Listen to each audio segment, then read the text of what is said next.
교회와 돈, 돈과 교회라는 제목으로 하나님 말씀을 증거하겠습니다. 여러분, 세상 사람들 그리고 교회를 다니는 우리들 가장 관심 있는 게 뭘까요? 2019년 뉴스를 제가 쭉 살펴보면서 깨달은 것, 교회 다니는 사람이나 세상 사람이나 똑같이 가장 좋아하고 관심 있어 하는 것은 돈이구나, 이런 것들을 깨닫게 됐어요. 1월 4일 애플 주가가 84조가 빠졌다면서요. 거기 0.1%만 줘도 낫겠는데, 그죠? 별의별 기사가 다 떴어요. 돈 때문에 가족끼리 아웅다웅하고 송사하고 살인 사건 나고, 또 어떤 20대 청년은 자기가 일하는 회사 돈을 횡령해서 84억이나 되는 돈을 9개월 동안 탕진했는데 조사해 보니 통장에 8,500원 남아 있더라. 댓글을 보니까 공범이 있다, 이런 놈은 땅에 묻어야 된다, 여러 가지 글들이 굉장히 많았어요. 혼자 다 못 쓴다, 분명히 어딘가에 숨겨놨다, 이런 여러 가지 글들 중에 제가 가장 인상 깊었던 글은 그거였습니다. 그놈 난 놈이다. 85억을 평생 만져볼 수 없는 돈을 그렇게 만져보고 마음껏 썼다면 우리나라 해봤자 징역 5년에서 10년인데 이런 회한에 섞인 글도 있었고요.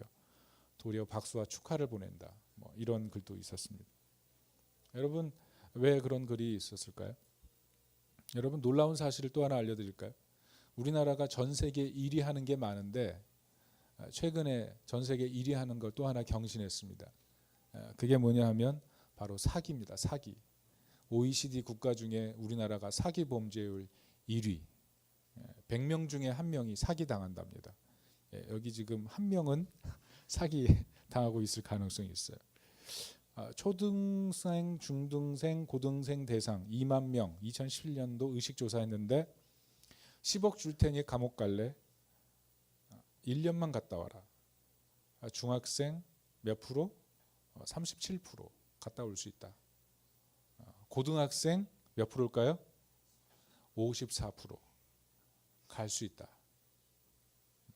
성인은 어떨까요? 10억 줄 테니까 1년만 갔다 와라. 여러분, 눈빛이 반짝입니다. 사기당한 사람들의 공통점, 돈의 굶주렸다. 돈의 굶주리면 무는 거죠.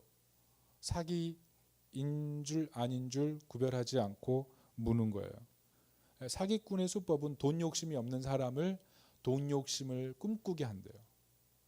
나는 돈 욕심 없어. 그런데 사기꾼 만나면 그때부터 눈이 뒤집히는 거예요. 그래서 돈 욕심을 가지게 되는 거죠. 안타깝게도 10명 중에 8명 안 잡힌답니다. 그리고 회수율 1.62%. 한번 피해 당하면 헤어나올 길 없고 패가망신. 그게 사기. 돈 좋은 거예요. 중요한 거고 있어야 된 겁니다. 필수적인 거죠.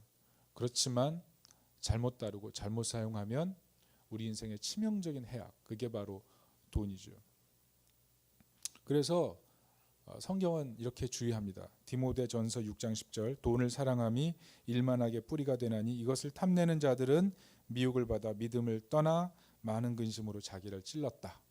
믿음을 떠나, 영문으로 보니까 리젝트, 리퓨즈예요. 거절해요. 돈을 사랑하는 마음이 생기면 어느 순간에 하나님을 거절하고 하나님을 거부하는 이런 행동을 자기도 모르게 하게 된다는 거죠. 뭐가 숨어 있는 거예요? 돈은 영적인 거예요. 그래서 돈은 그 배후에 하나님보다 돈신을 숭배하게 만드는 그 엄청난 힘이 있어요. 돈을 굶주리게 만들고 돈 욕심에 빠지게 만들고, 경찰이 그런 말을 했어요. 대부분의 사기를 당한 사람들은 자기가 사기 당한 줄도 모른대요. 그래서 사기를 당한대요. 저 같은 사람은 사기 잘 당할 것 같아요? 안 당할 것 같아요?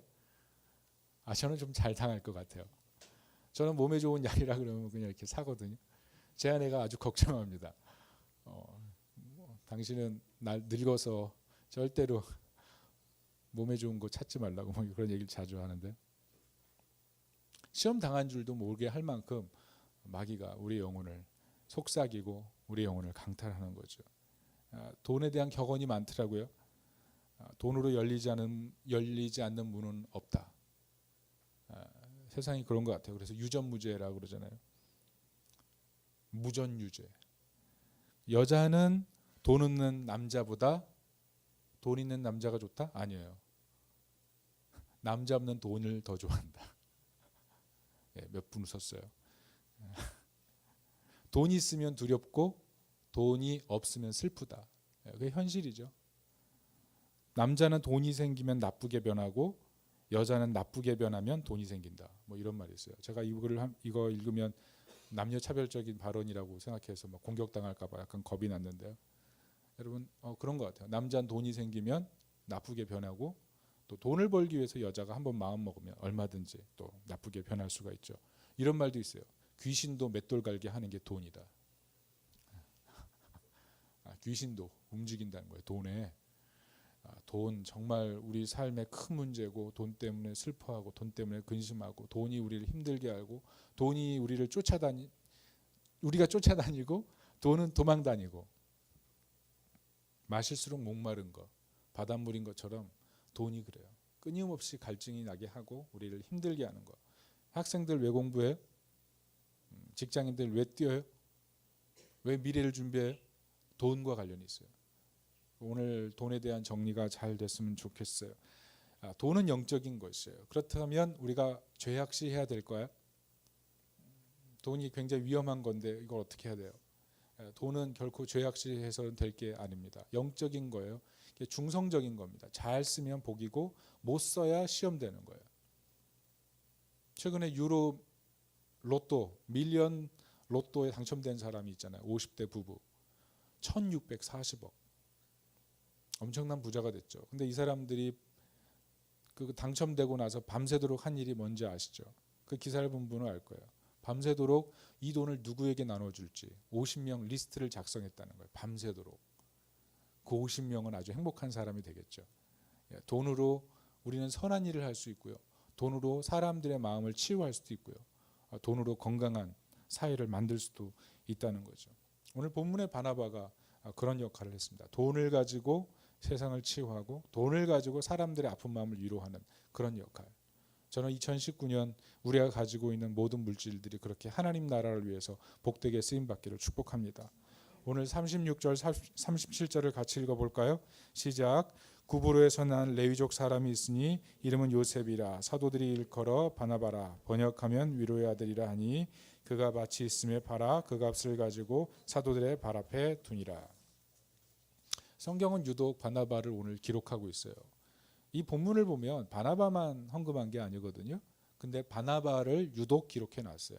이유가 있어요. 의도가 있어요. 사도행전의 중심 인물이 되기 때문에 의도적으로 기록해 놨을 가능성이 굉장히 많습니다. 아니면 또 무슨 이유가 있을까요? 아주 많이 냈기 때문에 성경이 뭐 그렇다고 해서 배제하지는 않을 거라고 생각해요. 아마 많이 내는 것도 큰 이유가 있을 겁니다. 그러나 더 우리가 중요한 일을 뽑자면 이 바나바가 이렇게 하나님 앞에 땅을 들인 이후에 그의 행적이 중요 인물이라 그랬죠. 하나님의 손에 붙들려서 완전하게 쓰임받는 인생으로 대전환이 일어나기 때문에 그래요. 단순한 부자가 아니고 이제는 하나님 나라의 부자로 바뀌었다는 거죠. 그러니까 물질이 하나님의 목적에 정확하게 맞게 쓰임받은 거예요. 그 마음 중심이 하나님께 합했던 거예요. 그래서 하나님이 그 바나바를 쓰시기 시작하는 것.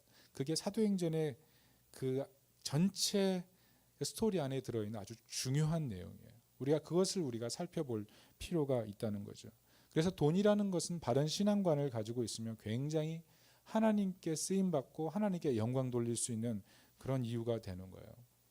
돈에는 신앙 정체성이 분명히 확고히 들어가 있어야 되는 거예요. 오늘 바나바처럼. 그렇게 될 때 우리가 돈에서 자유할 수 있고요. 돈을 정복하고 다스릴 수가 있어요. 저는 여러분이 돈을 정복하고 다스릴 수 있길 바랍니다. 돈에 우리가 살면서 얼마나 고달프고 힘들고 어려운 시간들을 보내는지 몰라요. 그런데 물질 위에 설 수 있길 바랍니다. 물질 아래에 서지 마시고 적어도 물질과 나를 동등하게 보고 물질 위에 서서 약간씩 밟아주는 그런 인생, 그렇게 살 수 있기를 예수님의 이름으로 축복합니다. 우리가 잘 아는 부자가 있잖아요. 록펠러. 후손들은 좀 달라진 것 같아요. 제가 인터넷을 잠깐 서치해 봤더니 좀 다르게 사는 것 같기도 하고, 그렇지만 뭐 처음 록펠러 1세도 그렇게 잘 살았던 건 아니에요. 뭐 굉장히 재정적인 많은 부유함을 얻었지만 위법과 탈세의 모든 사람들이 알았던 그런 사람이죠. 53세에 하루 100만 달러씩 버는 사람. 100만 달러면 얼마예요? 12억 정도 되나요? 그런 돈을 매일 하루에 버는 사람. 빌 게이츠의 3배 부자. 엄청난 부자인 거죠. 이 사람이 53세에 죽을 병 걸렸잖아요. 그리고 나서 바뀌었어요. 그리고 나서부터 기도하기 시작했죠. 하나님의 뜻대로 물질 쓰길 원합니다. 그래서 더러운 부자, 타락한 부자에서 선한 부자로 바뀌었죠. 이분이 돌아가시기 전날까지 기도하다 가시거든요. 53세 때 하나님께 새로워진 다음부터 계속 무릎 꿇고 기도하다가 마지막까지 그렇게 기도하다가 선한 부자가 돼서 돌아가는 거예요. 여러분, 우리가 물질이 하나님의 것이라는 분명한 믿음을 가지고 2019년 출발할 수 있기를 바랍니다. 그래서 우리가 돈의 지혜가 필요한 거예요. 여러분, 하나님이 우리에게 물질을 주시길 원할까요? 안 주시길 원할까요? 아멘. 네, 하나님이 주시길 원해요. 잠언 10장 22절, 여호와께서 주시는 복은 사람을 부하게 하고, 하나님이 주실 의도가 있으십니다.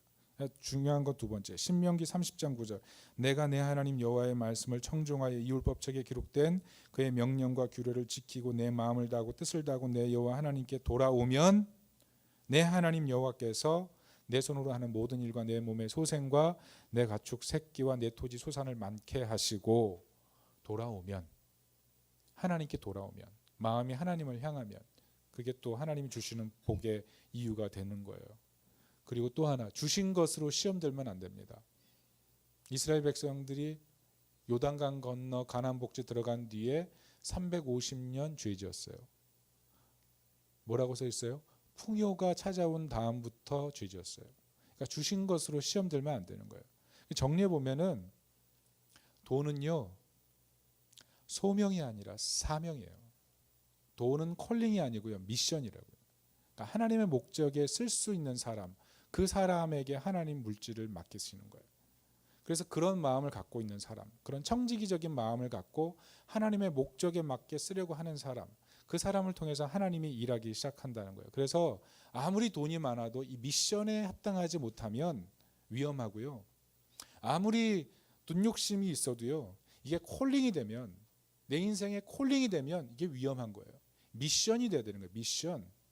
부르심의 영역이 아니고 해야 될 일의 영역이 돼야 되는 거예요. 그렇게 이게 뒤바뀌어 버리는 순간에 우리는 위험해질 수 있다는 거예요.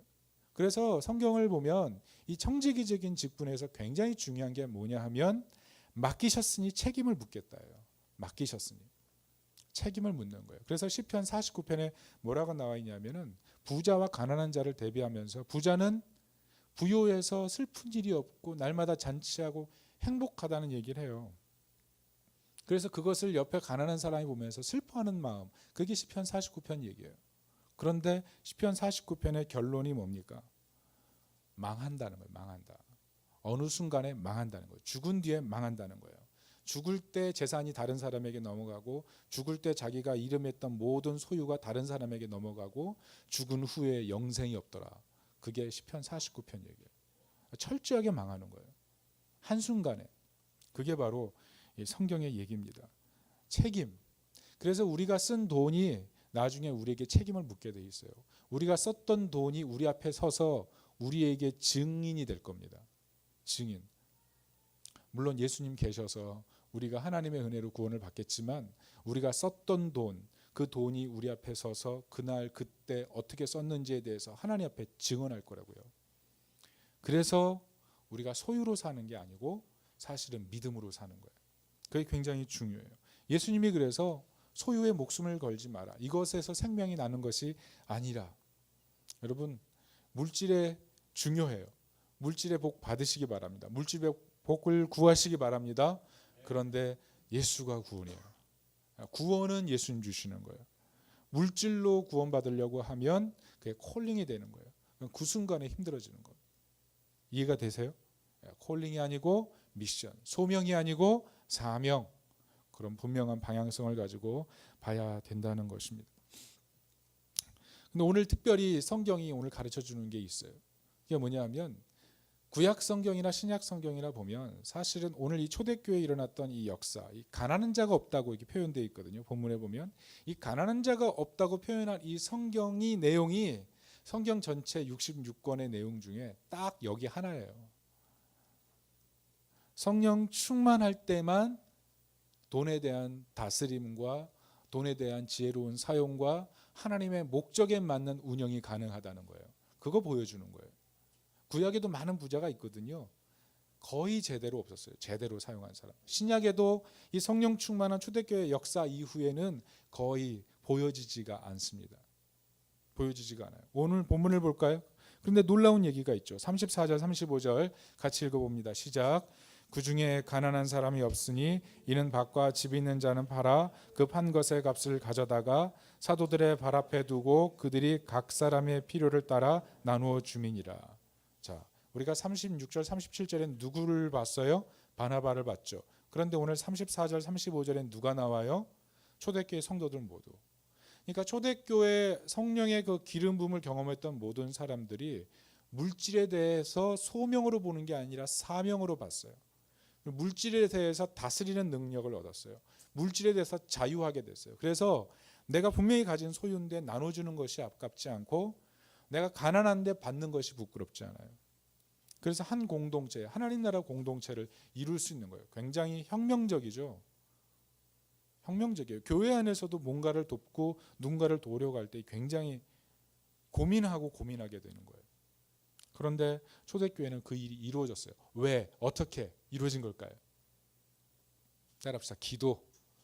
기도예요. 돈에 대한 사용도 사실은 하나님과의 관계에 깊이 연관되어 있는 거예요. 기도하면서 하나님의 관점이 생기는 거예요. 기도하면서 하나님이 주인이신 거예요. 우리가 계속 얘기하죠. 데포스타스. 하나님이 제한이 없으신 하나님, 대주제이신 하나님. 그 제한이 없으신 하나님이 내 안에 계시고 내 기도를 들으시고 나를 사랑하시고 그 확신 가운데 하나님께 기도하면서 물질에 대한 개념이 싹 바뀌어버리는 거예요. 하나님의 관점으로 물질을 보기 시작하면서 물질에 자유하게 되는 것. 그게 우리가 되길 바랍니다.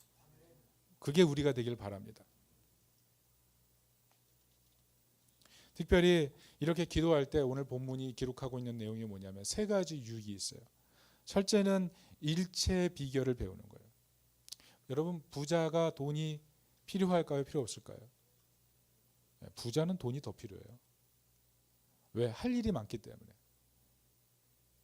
부자는 당장 써야 될 돈들이 우리랑 규모가 달라요. 잘못하면 넘어가거든요. 부유함이라는 게 어떻게 보면 사실은 위기 속에 서 있는 거예요. 그러니까 끊임없이 돈이 필요해요. 사실은 돈 있는 사람들이 더. 부유한 사람도 돈이 필요하고요. 가난한 사람도 돈이 필요하죠. 굉장히 필요하죠. 우리가 그것 때문에 굉장히 힘들잖아요. 그런데 오늘 바나바 부유한데 내놓잖아요. 그래서 부유한 사람이 사실 돈 내놓은 거 굉장히 믿음이에요. 믿음 큰 거예요. 믿음 좋은 거예요. 그런데 그것을 기억해야 돼요. 일체의 비결. 바울이 얘기했던 거. 내게 능력 주시는 자 안에서 내가 모든 것을 할 수 있다는 그 믿음. 그 믿음이 생기니까 돈에 대해서 자유하는 거예요. 하나님이 부어주신다. 그 믿음. 그 믿음을 흔들리지 않고 가졌으면 좋겠어요. 어떤 상황이든지. 여러분 하나님이 우리에게 복 주실 거 믿으십니까? 구하고 기다리고 매달리는 거 괜찮아요. 나쁘게 생각하지 마세요. 그건 비굴한 것도 아니고 자녀로서 구할 수 있는 특권이에요. 특권. 구하세요. 그런데 거기서 자유할 수 있는 일체의 비결이 있어야 된다는 거예요. 그게 기도의 유익이에요. 매이지 않게 되는 거예요. 기도할수록. 또 하나 필요를 채우게 되죠. 우리가 기도하면서 물질에 대해 구할 때 또 하나 생기는 마음이 뭐냐면 가난한 사람이 없으니라 그러잖아요.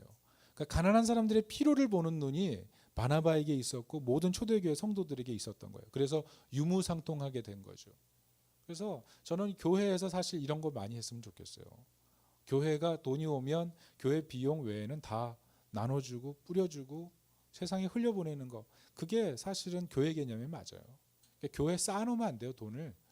쌓아놓지 말고 다 흘려보내야 돼요. 그래서 한 제로, 한 1,000원 정도 남겨놓을까요?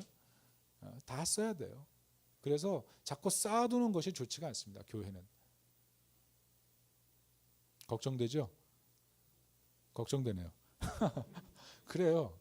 돈이라는 게 그런 거죠. 그렇지만 우리가 이웃의 필요를 볼 수 있는 눈, 사랑의 마음, 그 마음을 가질 수 있는 거예요. 그래서 내가 필요한데 이웃을 사랑하기 위해서, 사랑하기 때문에 내어놓을 수 있는 그 마음, 그 마음을 우리가 소유할 수 있다면 그게 성공 아니겠어요? 그리고 또 하나 오늘 바나바가 어떻게 하냐면 그 재정, 땅판 돈을, 땅판 값을 사도들 앞에, 교회 앞에 내어놓거든요. 무슨 말인지 아세요? 자기의 것이지만 이제는 하나님의 것이라는 거예요. 청지의식을 확고하게 하고 그 돈을 내어놓음으로 인해서 하나님의 영광이 되고, 그리고 그 돈을 교회 이름으로 놓음으로 인해서 자기가 교만하지 않게 되는 거예요. 그리고 그 모습을 보면서 세상 사람들까지 도전이 되는 거예요. 여러분, 이 재정 규모가 교회에 돈이 들어올 때 이 교회가 정말 잘 써야 되는데 목적 헌금 같은 게 있거든요. 근데 그 목적 헌금이 있으면 반드시 그 목적으로 드리는 게 맞습니다. 여러분, 교회에 만약 가난한 사람들이 보일 때 그게 필요하다고 느껴지면 목적 헌금을 내세요. 그럼 목적 헌금으로 정확히 전달하면 됩니다. 그것만 정확히 전달해도 깨끗한 교회 되는 거예요. 100%를 냈는데 10%만 돌려주면 안 되는 거예요. 100%는 100% 그대로. 그게 아무리 큰 돈이라도. 그게 교회가 해야 될 일이고 초대교회는 그것을 완성했다는 거죠. 여러분, 기도를 통해서 하나님의 그 은혜 속에 들어갈 수 있길 바랍니다. 물질에 대해서 걱정하지 말고 구하고 기다리고 은혜 가운데 설 수 있길 바랍니다. 자, 이게 지금부터 할 얘기예요. 이게 중요한 얘기예요. 그렇다면 어떻게 우리가 정말 하나님의 미션에 맞게 살 수 있을 것인가? 여러분, 지금까지 얼마나 돈이 중요한지에 대해서도 얘기했고요. 그리고 기도의 유익에 대해서도 얘기했고 기도를 해야 된다는 얘기도 했어요. 그러면 이걸 실제로 어떻게 하면 실행할 수 있을까? 여러분에게 두 가지 질문으로 여러분에게 오늘 마무리를 하겠습니다. 여러분, 두 가지 질문을 스스로에게 하세요. 첫째는 내가 과연 할 수 있을까? 거기서부터 시작하십시오. 내가 청지기로서 하나님 앞에 물질 사용을 제대로 할 수 있을까? 거기서부터 도전하세요. 마음을 닫지 마시고 내가 정말 그렇게 할 수 있을까? 거기서 시작을 했으면 좋겠어요. 왜 그러냐 하면 우리는 갈수록 그렇게 되는 것 같아요. 내가 할 수 있는 일만 하려고 하게 되는 것 같아요. 내가 하고 싶은 일만 하게 되는 것 같아요. 그게 사람이에요. 그걸 갖다 뭐라 그랬냐면 집단 극화 효과. 쉽게 말하면 소규모 집단주의 같은 거죠. 자기 뜻에 맞는 사람들끼리 지금은 서로 뭉치거든요. 그래서 뭉치는 사람들끼리 자기 의견 교류하고요. 그 사람들끼리 같은 책 읽고요. 그래서 견고하게 돼요. 그래서 자기 생각으로 뭉치는 사람들이 많아지면 그 사람들이 그 개념에서 벗어나오기 힘듭니다. 그게 집단 극화 현상이에요. 소규모 집단주의. 교회 안에서도 이게 신앙에 전염될 수가 있어요. 영국 같은 경우에는 프리미어 리그 같은 경우에 어때요? 훌리건들이 있죠. 같은 편 아니거든요. 다른 팀이에요. 그런데 처음에는 다른 팀이었을 뿐인데 나쁜 팀, 나쁜 사람 되는 거예요. 선입견이 지배하기 시작하니까 폭력이 행사되죠. 여러분, 우리 교회도 이런 일이 있을 수 있어요. 우리 교회는요, 나쁜 얘기 아니에요. 우리 교회는 야구를 좋아하는 분들이 있는데요. 우리 교회는 정확히 이렇게 두 부류로 나눕니다. LG 트윈스와 두산 베어스로 나뉩니다. 두산 베어스로 나눠요. 지금 벌써 이렇게 눈이 반짝거리는 분들이 있어요. 여러분, 우리가 한번 다 같이 갔으면 좋겠어요. 다 같이 가서 같이 한번 두산과 응원 누가 이기는지를 한번 보면서 그 두 부류의 사람들이 어떤 표정을 짓는지도 한번 보고 그런 거 재밌을 것 같아요. 만약 이게 정말 우리가 집단주의에 빠지게 되면 어떤 현상이 나타나냐면 야구 보고 싶은 사람만 봐. 내가 왜 거기 가야 돼? 라고 생각하게 돼요. 내가 할 수 있을까라고 생각하면 주저하고 생각하게 되는 거죠. 근데 우리는 벌써 내 선입관으로 내가 하고 싶은 것, 내가 해야 될 것에 딱 멈춰서 절대로 마음을 열지 않는다는 거예요. 여러분 LG도 좋아하시고 두산도 좋아하시고 야구도 좋아하시길 바랍니다. 야구를 사랑하십시오. 왜? 내 지체가 야구를 좋아하니까. 틀렸나요, 제 말이? 그렇게 돼야 될 줄 믿습니다. 저는 축구 좋아해요. 그렇지만 여러분에게 축구장을 초대하지는 않겠습니다. 저는 야구장에 갈 겁니다. 우리 성도들이 좋아하니까 저도 좋아할 겁니다. 여러분도 좋아해 주세요. 같이 언제 같이 가서 같이 한번 응원하는 그런 시간을 가졌으면 좋겠는데요. 이게 만약 교회 안에 잘못되고 신앙에 잘못 적용된다면 우리가 결코 하나님께서 원하시는 그런 모습으로 되지 못한다는 거죠. 할 수 있을까? 오늘 성경이 질문하고 여러분은 대답할 차례가 된 거예요. 할 수 있을까? 할 수 있을까? 두 번째 질문입니다. 두 번째 질문은 어떻게 도울 수 있을까요? 따라 해봅시다. 어떻게 도울 수 있을까요? 이게 다 잊어버리시고 이거 하나만 기억하세요. 목사가 되어서 실수하는 게 있습니다. 그게 뭐냐면 내가 전문가라는 그런 생각이죠. 그래, 목사는 전문가가 맞습니다. 신학교 4년, 신대원 3년, 목산수까지 9년, 그리고 뭐 거기다 공부도 하면 5년, 14년 빡빡하게 공부하죠. 그리고 걷다가 조금 더 현장 실습하면 한 20년은 그냥 뚝 지나갑니다. 그래서 목사 안수 받고 나중에 뭐 학위까지 다 하면 한 20년, 30년 걸리는 분도 굉장히 많죠. 전문가예요. 교회에 대해서 빠삭하죠. 어떻게 돌아가는지. 문제는 뭐예요? 잘 알고 있다는 것 때문에 실수해요. 잘 알고 있다는 것 때문에 교만해진다고요. 어떤 분이 그런 책을 썼어요. 목사와 평신도가 갈등이 생긴 이유는 목사는 전문가고 평신도는 비전문가이기 때문이다.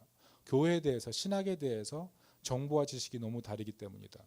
그래서 이것을 간극을 극복하려면 평신도가 성경도 공부하고 더 교회에 대해서 연구하고 더 알아야 된다. 저는 장려합니다. 그렇게 되길 바라요. 그렇지만 차이는 분명하죠. 그러나 이 차이 때문에 교만해져서 목사가 전문가 의식을 가지고 들으려고 하지 않고 평가하기 시작한다면 위험해지는 거죠.